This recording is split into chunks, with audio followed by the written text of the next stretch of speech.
Articulada em todo o Brasil, meu grandíssimo abraço. Estamos aqui com uma edição especial para relembrar de um dos maiores pilotos de todos os tempos. Não estou falando de Ayrton Senna, não estou falando de Prost, não estou falando de Nigel Mansell, não estou falando de nenhum desses três. Apesar que esse piloto que vamos falar hoje tem a ver um pouco com a trajetória de Ayrton Senna, né? E eu tenho quase certeza que ele foi o melhor piloto europeu fora do grande centro de França, Alemanha, Itália, né? Enfim, são os grandes centros do automobilismo, Inglaterra, né? Então, definitivamente ele está na galeria dos maiores de todos os tempos, sem dúvida nenhuma. Estou falando de Gerhard Berger, piloto que venceu um número de vitórias até baixo, se a gente for parar para analisar, a gente vai falar muito disso aí, mas que ele ganhou provas importantíssimas, algumas até históricas. A gente vai lembrar algumas aqui ao longo desse programa de hoje. Então, não esqueça de se inscrever no canal do YouTube, também na área do nosso podcast, e principalmente no nosso blog, site lá no WordPress, para você acessar e curtir as nossas informações. E claro, vamos deixar aqui na descrição de todas as redes sociais, de áreas, de todos os lugares possíveis, as nossas redes sociais para que você possa acessar, seguir, enfim, e poder se comunicar com a gente. Beleza pura? Estou aqui ao lado do nosso querido César Augusto para a gente relembrar esse piloto espetacular, meu caro César. Um grande abraço para você. Grande abraço e vamos lembrar um piloto que foi macho, que era que não tinha medinho como tem hoje. Era daqueles que andava com o pé na bota, mas que muitas vezes teve algumas dúvidas em relação ao Berger, né? Mas primeiro, antes de a gente falar sobre isso, vamos passar para vocês a ficha desse cidadão. Gerhard Berger nasceu em Worms, em dia 27 de agosto de 1959. Estreou na Fórmula 1 na 13ª etapa do campeonato de 1984, o Grande Prêmio da Áustria, e ficou até 1997 no Grande Prêmio da Europa, em Jerez da Fronteira, que foi a última etapa do campeonato. Correu por 5 equipes: Axe, a Arrows, a Benetton, onde foi 2 vezes, a Ferrari e a McLaren. A primeira vitória na categoria foi também na equipe do ano e também da equipe do ano de estreia da Benetton, em 1986, no Grande Prêmio do México, lá no circuito de Hermanos Rodrigues. Antigo, né? Circuito de Hermanos Rodrigues, que agora é reformado. Também foi responsável pela última vitória também do time, do Benetton, e também a sua na Fórmula 1 no Grande Prêmio da Alemanha, em 1997. Essa que nós vamos falar daqui a pouco. E por que ela é considerada emblemática. Então, vamos já falar sobre isso. Ele venceu 10 grandes prêmios, 48 pódios, 12 pole positions e 21 voltas mais rápidas. Com 210 largadas, ele é um dos pilotos que mais participaram da Fórmula 1 de todos os tempos. De 90 até 92, foi companheiro de equipe de Ayrton Senna na McLaren. A partir dessa época, se tornaram amigos próximos. Ele teve alguns acidentes graves, 3 deles foram complicados. Em Imola, em 89, um ponto crítico na carreira de Berger foi o acidente de Jacobo Tomburello. Aquela mesma que tinha pegado no Nelson Piquet, e que depois de 97, e que depois de 94 encerraria a vida do seu amigo Senna, quando ele bateu o Ferrari, quando ele perdeu a sua dianteira, e o carro foi para um muro a mais de 260 quilômetros por hora. O carro pegou em chamas, fiscais da pista italianos agiram com muita rapidez e acabaram com o fogo.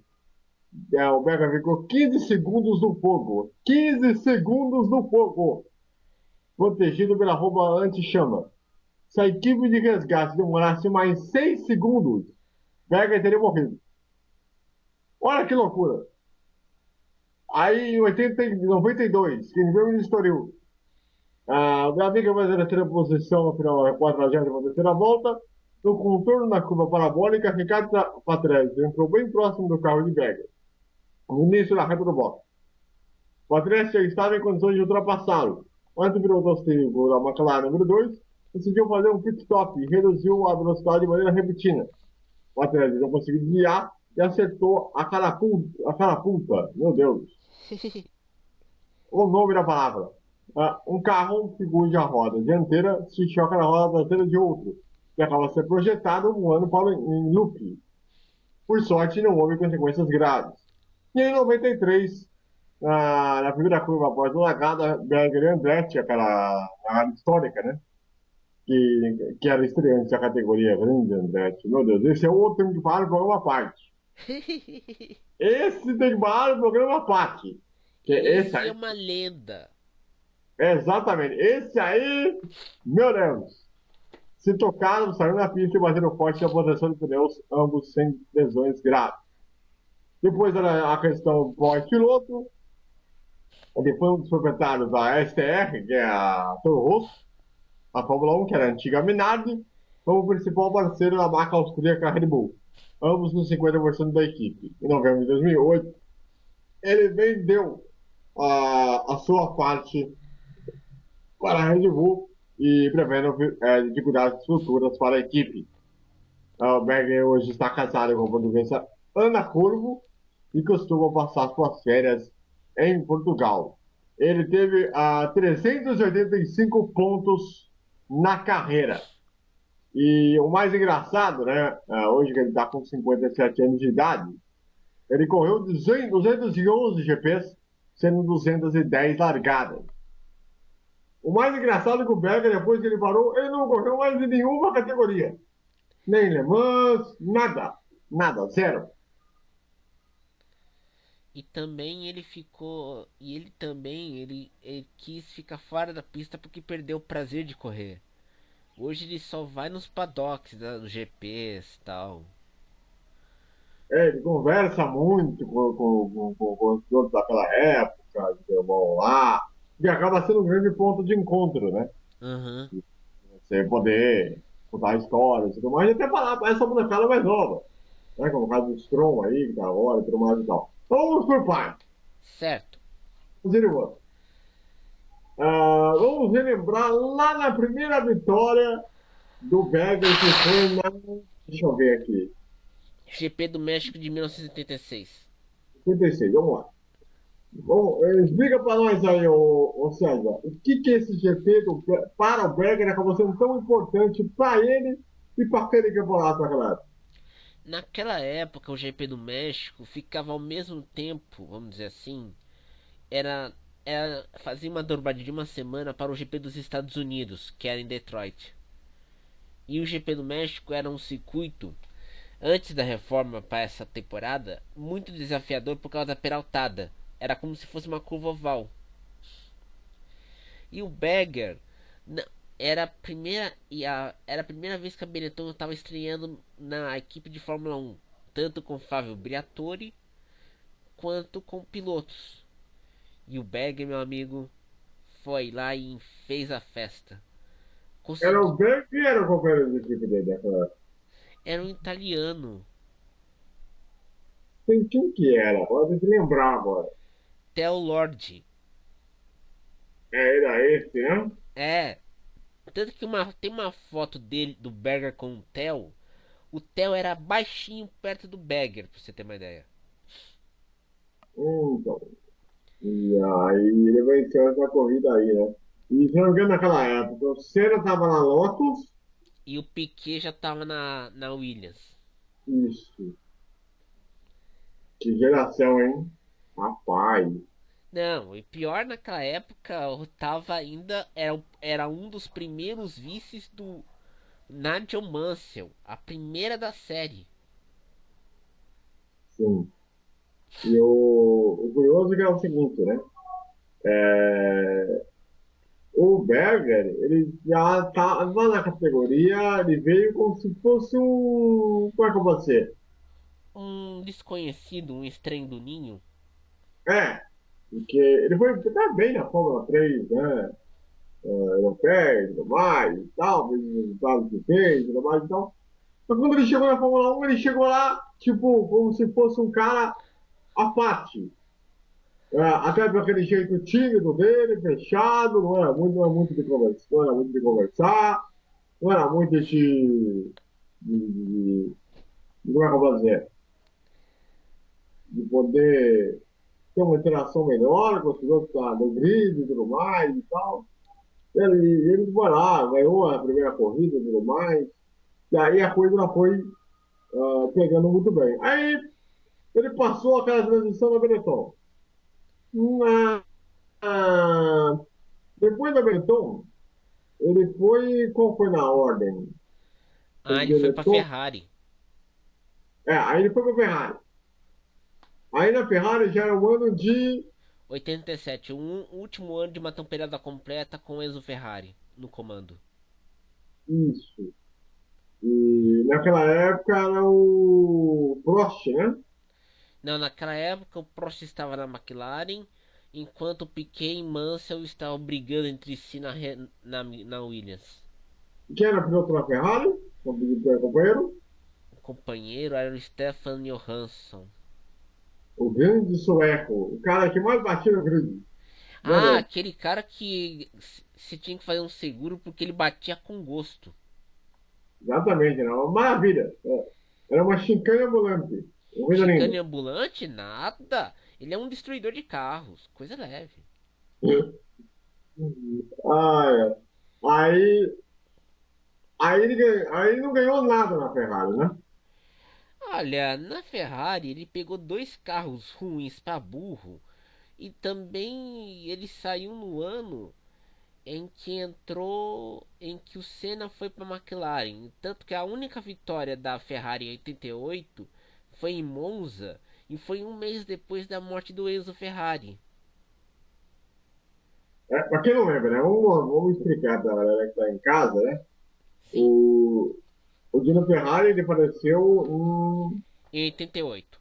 em 88, vítima de quê mesmo? Em que Ah, idade? ele foi vítima do infarto. Se não me Mas engano, ele tinha o quê? Uns 60 e poucos anos, uma coisa assim? não, ele é 1914, ele tinha quase 80, mais de 80 anos. Por aí. 70 anos, quer dizer. Então, isso aí. Então, só para a galera entender aí do que estava nesse meio do Não, caminho aí. o Enzo Ferrari era o fundador da Ferrari. E ele comandava a equipe após a Ferrari ter sido comprada pela Fiat Sim. nos anos 60. E naquela época, de 86 até 88, tinha acontecido alguns acidentes, teve aquela morte com o Ricardo lá do. Didier Peroni. Exatamente. Ele viu, né? Ele estava, se eu não me engano, eu não lembro em que área do vídeo o Berger ele estava. Ou seja, ele estava atrás e ele estava na frente. Ele estava em alguma posição no grid aí. Ele deve ter visto o acidente de alguma forma. Não, mas também tem detalhe. O Didier, naquela época, a Ferrari estava numa draga porque não ganhava títulos de construtor de pilotos. Só foi voltar a ganhar com o Schumacher em 2000. Exatamente. Ficou E, 21 anos sem ganhar título de pilotos. E aí entrou apesar de o Prost ter chegado a brigar pelo título mundial, né? Com o Senna depois e tal. aquela famosa batida em Aida. Exatamente. Então, o que acontece?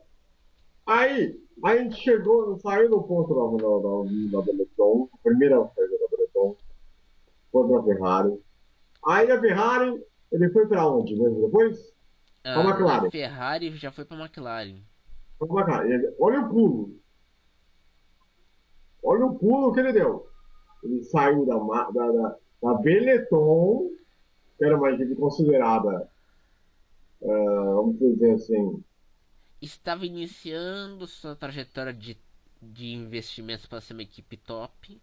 exatamente, e pulou para a Ferrari, já era uma equipe top, apesar dos pesares, e foi para uma equipe mais top ainda. A McLaren. Exatamente. Quando ele chegou na McLaren, o Prost veio da troca. Aham. Foi para a Ferrari. E o Mansell, que estava na Williams, foi para a Ferrari, como Aham. piloto ao lado do Prost. Exatamente. Porque a Williams naquela época tava numa draga também. Porque saiu um motor Honda e ela tava usando aquele motor Mugen. Exatamente. E aí o que acontece? Aí que o Berger de fato apareceu para o mundo. Por quê? Aí vamos explicar o porquê. Quando ele chegou na McLaren, e na Ferrari ele era considerado ainda aquele piloto. Aquele piloto chucro que ainda precisava aperfeiçoar o talento. E tudo mais e tal. Quando ele chegou na Ferrari, ele chegou lá no nome de Senna. Pouca coisa, né? Ah, Então, coisa pouca mesmo. tipo, o piloto da equipe, você lembra do tipo, quem é o piloto da equipe? É um colega do Senna. Não tinha coisa. É, coisa Ah, leve. e aí ele chega lá, pressão. E aí, com aquele objetivo, ser o segundo piloto da equipe. Porque, para quem não sabe, ou para quem não se lembra, ou não teve a oportunidade aí de buscar a história, o... no ano anterior, quando o Prost era o companheiro de equipe do Senna, os dois tiveram aquela polêmica, né? No GP do Japão em Suzuka que o Prost jogou o carro pra cima do Senna. E, e aí o diretor da McLaren, que era o Ron Dennis, ficou puto na vida com a atitude do Prost e tudo mais e tal, e deu um pé na bunda dele. E aí trouxe o Berger porque ele achava que ele seria um piloto, um segundo piloto melhor Seria um para escudeiro. ser o escudeiro do Senna. Totalmente.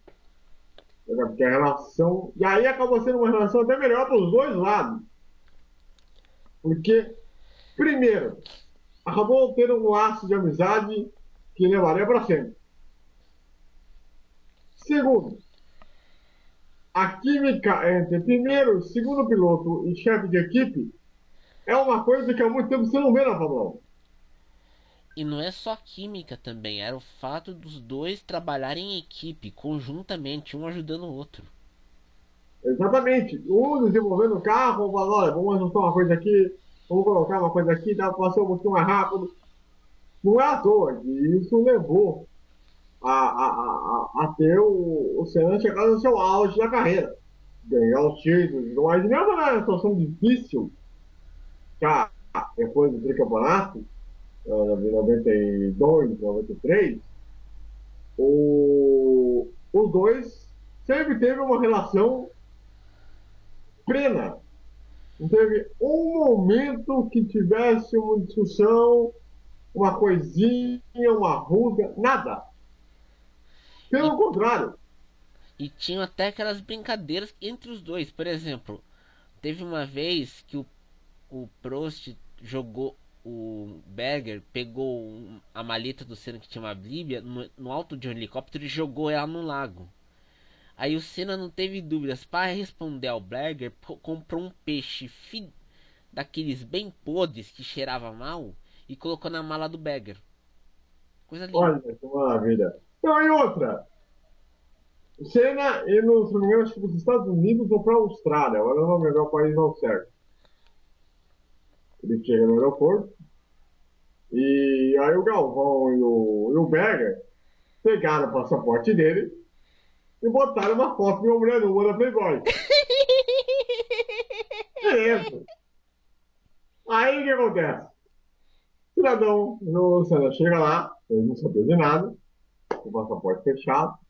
O Senna e o Berger só olhando, porque passado pelaquela área da. Como é que chama? Do A alfândega. tratamento.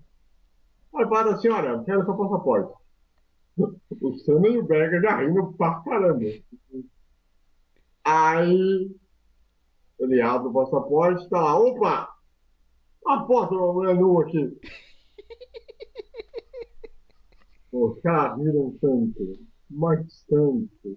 E o Senna ficou tão puto. Ficou tão puto. Ó, vai ter volta, hein?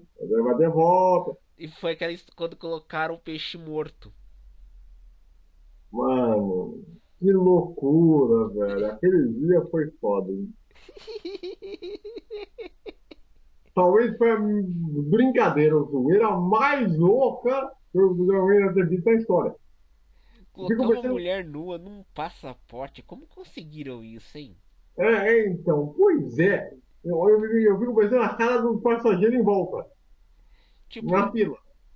vê lá o passaporte e uma mulher nua. E o Senna que tu não sabe, né? Era Que é um cara. religioso. Então, tipo, foi muito engraçado, cara. E aí, o que acontece? Aí tá. Depois ele ganhou, se eu não me engano, ele ganhou, acho que umas 3 ou 4 corridas na McLaren, né? Na McLaren, deixa eu ver, ele Porque ele ganhou, ganhou porque ele ganhou. Japão, O do Austrália eu e sabia. Canadá. Foram três, né? Foram 3 corridas. Sendo que é do eu sabia, era bom. Essa aí é. Japão 91, Galvão Bueno gritando: Eu sabia, eu sabia! Esse momento é clássico. E Esse é considerado um dos maiores highlights da história da televisão no mundo. esse é No mundo! considerado. Se o Faustão fazia aquele serviço de prestação de serviço de contar o final do filme, o Galvão fez o serviço de contar o final da corrida. Então, se hoje todo mundo fala assim, vamos ter um spoiler de, sei lá, De Game de, of Thrones. é, o Galvão ele foi lá e antecipou, porque ele percebeu que, pô, o Senna ia entregar a corrida pro Berger vencer. Ele ter a primeira vitória na categoria. É, E aí, a primeira vitória na McLaren, melhor dizendo, né? é a primeira vitória da McLaren. E a segunda dele na carreira. Aham. Tanto que Não, o não Galvão. é a segunda, é a terceira, porque ele venceu na Itália e em Portugal pela Ferrari. Exatamente. Só que o Galvão, ele falou até errado na hora, né? Falando como se fosse a primeira vitória e tudo mais e tal. Não, mas você sabe que aqui tô vendo aqui as vitórias. O Berger venceu no México em 86. Em 87 ele venceu no Japão e na Austrália pela Ferrari. 88 venceu em Monza, aquela corrida que o Senna e o Prost bateram. Em Hum, Monza 88. 88. Em 89 ele venceu em Portugal com a Ferrari. No, em 91 ele venceu no Japão pela McLaren, aquela eu sabia. E em 92 venceu no Canadá e na Austrália, porque a Austrália encerrava a categoria. E em 90, voltando para a Ferrari em 93, ele venceu na Alemanha. E a última vitória dele foi na Alemanha em 97 na Benetton. Peraí, 93 com a Ferrari. Exatamente. Mas aí já tinha saído Na da. McLaren. Ele voltou para a Ferrari em 93. Na verdade, ele venceu na Alemanha em 94. Ele venceu em 94, isso aí, na Ferrari. Uhum. Aliás, essa vitória na. O que aí acontece? Vamos fazer a questão aqui. Aí ele saiu da Ferrari, né, da McLaren, no mesmo, praticamente no mesmo momento em que tinha aquela dúvida se você ia ou não para Para Williams. Williams. E a Ele ia, Ferrari tinha uma. E o Lick Nauda queria que o Senna fosse para a Ferrari. e, Só que o Lick Lauda, ele tinha um problema porque os carros da Ferrari naquela época, quando ele era diretor esportivo, não estavam andando. exatamente. E E aí, aí daí, quando saiu o Nick Lauda, entrou o Luca de Montezemolo que chamou o Jean Todt para coordenar a Ferrari. aí chamaram o Berger. É, E aí, o que acontece? 94, ano emblemático. Eu começo o campeonato, Senna e o outro austríaco, né? O Roland Ratzenberger, Ratzenberger. dois amigos dele. Quando começou a temporada, de repente, pumba, acontece em Moa. O que aconteceu? Ratzenberger morre no sábado, ponto, choque. Depois do domingo, o que todo mundo viu, a questão do Senna, outro choque. E aí vem outra história que pouca gente sabia. E vamos lá, depois da prova, Galvão tinha pedido um helicóptero para o Braga, que era o coordenador de transmissão da Fórmula 1, que enviava o sinal de áudio para o Brasil e enviava o sinal da FIA para o Brasil. Uhum. E que também entrava em contato por telefone com os repórteres em todos os lugares da Europa. Beleza. Acabou a prova, depois do Galvão ter saído e entrando várias vezes, ele chega no helicóptero. Galvão entra no helicóptero exatamente aonde estava o Gerhard Berger. O Gerhard Berger já sabia da informação que o Senna tinha morrido. Ele recebeu aí, provavelmente, alguém ali no paddock já percebeu logo e deu a informação de uma vez. Né? Beleza. E aí o Galvão chegou e perguntou, porque o Galvão não sabia, né? O Galvão chegou, e aí, Geraldo? Que é como ele chamava o Berger. Ele fez um sinal, como se dizer, acabou, já era. Tipo, ele não falou mais nada. Ele não falou mais nada. Ele só fez um gesto. Simples. Mas aí o Galvão não entendeu. Falou assim, o que é, Geraldo? E o seu? Aí o Berger falou pra ele, ele já morreu. Ele já morreu. Ele falou duas vezes, pra ele entender. E aí foi lá pro hospital e ele e o Galvão tiveram que dar notícia para os repórteres que estavam ali na porta do hospital Maggiore. Talvez seja um momento mais emblemático também, o primeiro momento mais emblemático da carreira do Berger, quando ele perdeu os dois principais amigos dele num espaço de 2 dias. E também tem um detalhe. Se lembra quando a gente comentou no começo do ano aquele vídeo do torcedor alemão que tava em Imola? Sim, sim. O Berger, ele tava. Quando ele saiu. Quando ele na corrida em San Marino, ele teve um. Ele bateu. E o Berger tava nos paddock, no box, perguntando sobre o estado do Senna. Naquele vídeo apareceu o Berger lá perguntando sobre o Senna. Ele já estava se preparando para isso. Eu acho que porque ele sabia como é que era o procedimento para abordar a lei. É. Tivesse corrida e tudo mais e tal. Uhum. Então ele já sacou na hora. E aí é que tá a inteligência do cara. Ele viu a merda. Vou falar a verdade. Vou Bolsonaro. Ele viu o que aconteceu. O que ele fez? Bom, eu vou perguntar, e aí, o que aconteceu então? Aí já percebeu que na hora já sacou, né? Que não tinha mais solução, que não ia ter condição. E aí tá. Ele vai para Imola, ele sai de Imola, vai lá, viaja com o Galvão num avião, ao lado do caixão, dentro do avião, não é nem na área do caixão, então ele não ficou embaixo como normalmente ficam.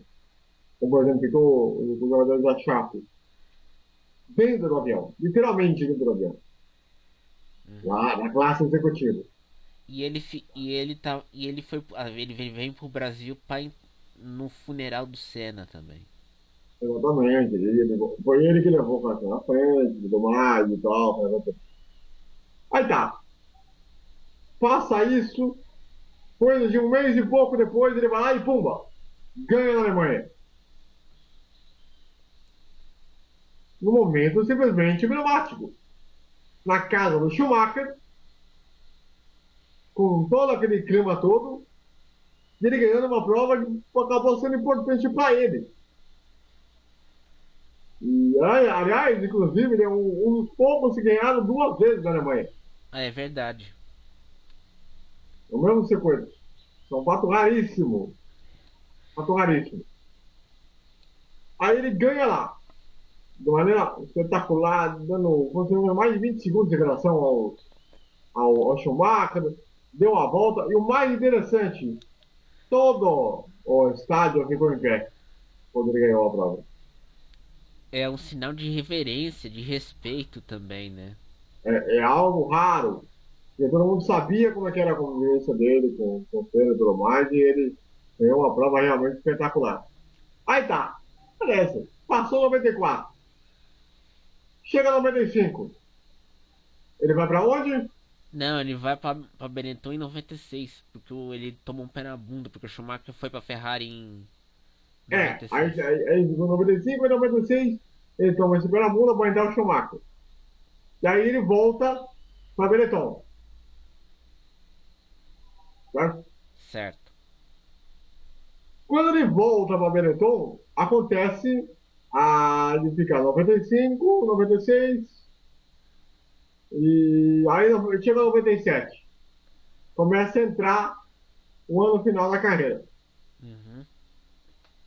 Todo mundo aquela coisa. Então, aí vem outro choque. A morte do pai. Pumba. Tipo, bomba na cabeça. O que acontece? 2 semanas depois, 2 semanas não, uma semana depois, tô melhor dizendo. O que acontece? Ele vai lá na Alemanha, no mesmo lugar que ele tinha vencido em 94, faz pole position, ganha a prova de maneira brilhante, dominando a corrida do começo ao fim, de maneira histórica. Com direito a todo o autódromo, batendo palma, reverenciando, como se fosse piloto da casa. Sendo que ele era austríaco. Então. E no pódio ele se emocionou muito, tudo mais e tal. Ou talvez uma das vitórias mais emblemáticas de toda a história da Fórmula 1 nos últimos tempos. Acho que até mais que a vitória do Rubinho. É porque ele se esforçou pra caramba. Ele é. O Berger, ele é aquele piloto que a gente tem que se dizer. Ele não ganhou título. Ele não era de destaque, mas ele é um cara disciplinado, esforçado. Ele estudou. Era É o que eu falo. O Becker ele era completo sem demonstrar arrogância. exatamente.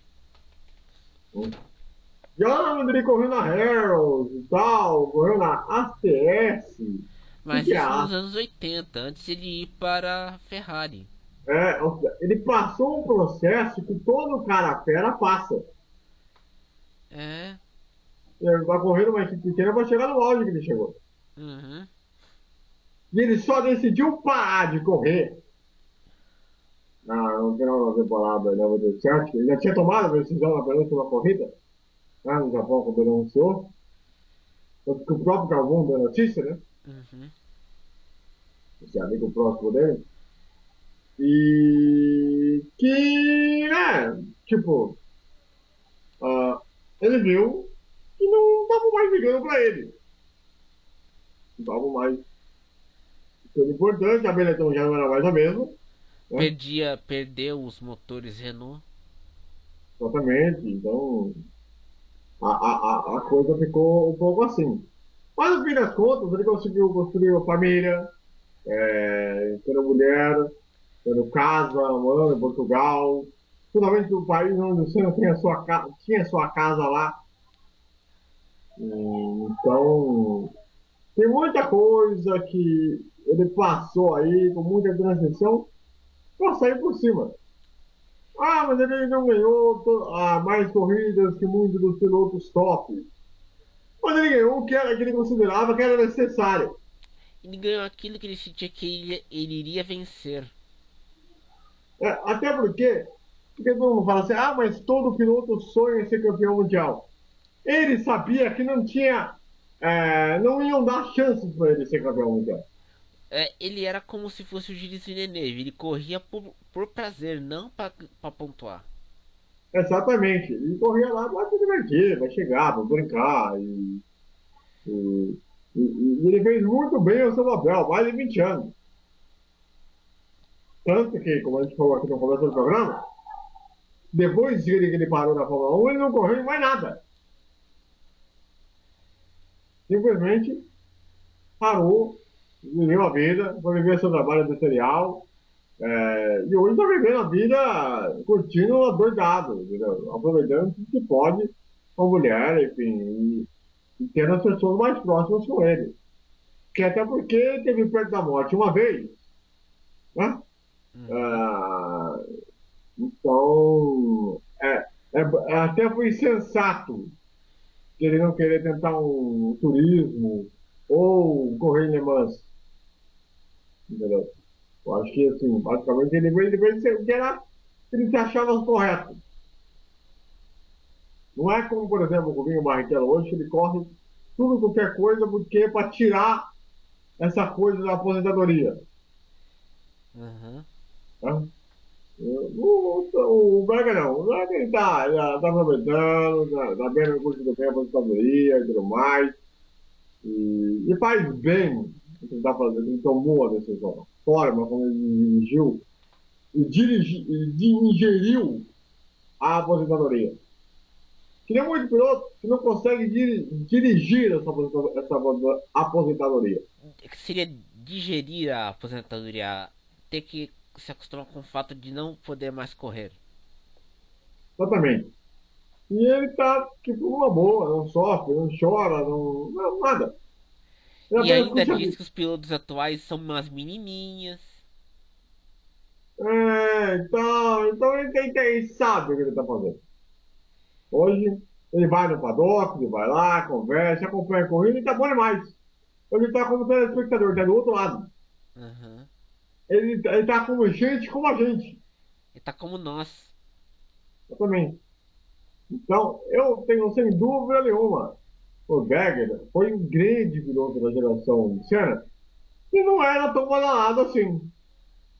Mas que era rápido, que era veloz, que era muito inteligente. Muito inteligente. E nas entrevistas que o Berger deu, que foram raras, ou raríssimas, entrevistas que ele deu, Ah, ele dá mais para documentários sobre Fórmula 1. é, raramente ele dava alguma entrevista. E quando ele dava, ele era muito sensato. Uhum. Falava que. E a última declaração dele falando que os pilotos pilotam com menininhos. No sentido de. Na geração dele tinha aquele motor V12 aspirado. E Recentemente, agora a recentemente, geração pilota um recentemente, V6 turbo, né? recentemente ele criticou, né, a nova mecânica da Fórmula 1, né, dos motores e tudo mais, É. Foi. Foi isso. e da forma como ele como está sendo conduzida, com a desculpa de aquecimento global e tudo mais e tal. Enfim, Esse é o nosso Berger. Berger é o Berger. Ele definitivamente ele é o cara que vive do automobilismo sem exagerar. Aham. Não passa do ponto. Certamente, ele merecia ser lembrado pelas próximas gerações da melhor maneira possível. Eu acho que a forma como ele é esquecido um pouco injusto, de Ele certa nem forma. é chamado para fazer aquelas entrevistas é, pós-pódio. Na Áustria, por exemplo. Chamam culpa, chamam O Jack Weber, na Inglaterra chamaram Jack Stewart. também, como foi agora com o Kuta e o Stewart. E, e o Berger, lá, por exemplo, na Áustria, pô, coisa na Áustria não chamaram o cara. É, Pô, na Áustria, coisa em casa, você não chama o Berger. Isso é absurdo. e nem Pô, pedem pô, para ele correr em uma corrida, né? Nem pedem para ele fazer uma exibição do carro na nada, Áustria, nada. nada, isso é um absurdo. Isso é um absurdo. Como é que pode uma coisa dessa, um piloto como ele, não ter sido lembrado nem pela Fórmula 1? Que do Twitter é fácil. Twitter da Fórmula 1 lembra aquela beleza. O estagiário da Liberty Media é muito mais eficiente do que os organizadores dos GPs. Exatamente. Ninguém lembra o cara, velho. Ninguém convida. Olha, vamos dar uma volta. Vai uma voltinha de carro aí com o carro que você ganhou, de uma das vitórias que você teve. Enfim, tá ligado? Tipo, isso, cara. E isso é triste, porque a forma como ele é esquecido é absurdamente. E é uma pena, porque o Berger pô, talvez foi o melhor piloto austríaco. Lógico, se o Rosenberg não tivesse acontecido o que aconteceu, talvez até superaria. Talvez até superaria. O Berger foi o melhor piloto austríaco depois do Nick Lauda. Sim. Mas muita gente poderia falar, né? Se o Rosenberg não tivesse morrido naquele acidente, talvez Seria superaria o lembrado. Berger. Talvez superaria o Berger. Talvez poderia ter feito algo melhor. Mas o Berger realmente era muito melhor. Era um cara. Não tem discussão. É. Eu até falo que ele lembra muito do Júlio de Ferran. Uhum. Jeitinho de pilotar, preciso, quando é necessário, para ganhar uma prova. Quando vê a oportunidade, ele ganha. Mas inteligente. Talvez ser inteligente. Por que a gente não faz um programa sobre o Gil de Ferran? Tá aí uma boa ideia. É uma boa ideia. Aliás, a gente podia convidar o próprio Gil também para participar aqui também. Vamos fazer isso. Até, eu falo assim, então você, depois vamos mandar para o Júlio gravar esse programa aqui, para ele possa ouvir nosso programa, para ele ouvir também nosso convite aqui. Para você aí, Gil, para você participar do programa aqui, participar via Skype com a gente aqui, para a gente poder trocar uma ideia, a gente lembrar muitas das suas histórias e tudo mais. Acho que seria justo, não só para mim, que eu sou fãzaço do seu também, um cara que eu considero um dos maiores de todos os tempos. Procena, para mim, é o melhor, não tem discussão. Eu quero fazer aqui o convite formal aqui. Você, quando você receber aí o programa do Becker aí, ouve até o final, porque a gente está fazendo esse convite para você, para participar do programa aqui, para a gente gravar o programa com você. Seria, meu, honra pra caramba. Porque você é um cara, uma hora, do tempo, na minha opinião, pós-cena. Então, faça aqui o convite aqui, o César também, se puder, reforce. Não, a gente vai ficar um pouco nervoso quando você começar a falar com a gente, mas depois, ó, tiramos de letra. Exatamente, isso aí. Então, hoje, está convidado para vir participar do programa aqui. A gente vai olhar para você o programa daqui de Castelo Berga para você ouvir até o final aí, para você ouvir nosso convite aqui. Beleza? Muito bem. Para a gente fechar, o César, Sim, é, uma pergunta. Será que a Áustria vai conseguir revelar algum piloto bom para a Fórmula 1 no futuro? com essa equipe de Bull, de jeito nenhum. Acho muito difícil. Muito difícil da Áustria poder conseguir E também revelar tem o outro piloto. detalhe: os pilotos austríacos estão indo para DTM também. Sim, muitos são do turismo, né? Da TPM, É, estão num outro caminho, né? Até porque a Fórmula 1 hoje está mais difícil de entrar, não por mérito, ou por não mérito, é o mas patrocínio. então, é o pai torcendo, né? Então é complicado. E aí tá cada vez mais caro. Uhum. Então, é complicado. Mas é isso, molecada. César, um grande abraço para você. Grande abraço, André. A todos que nos acompanharam nesse programa especial aí, grande abraço para vocês. E nosso programa especial aí, quem sabe, nós teremos o Júlio Ferran. Seria épico. Um abraço para vocês e até mais.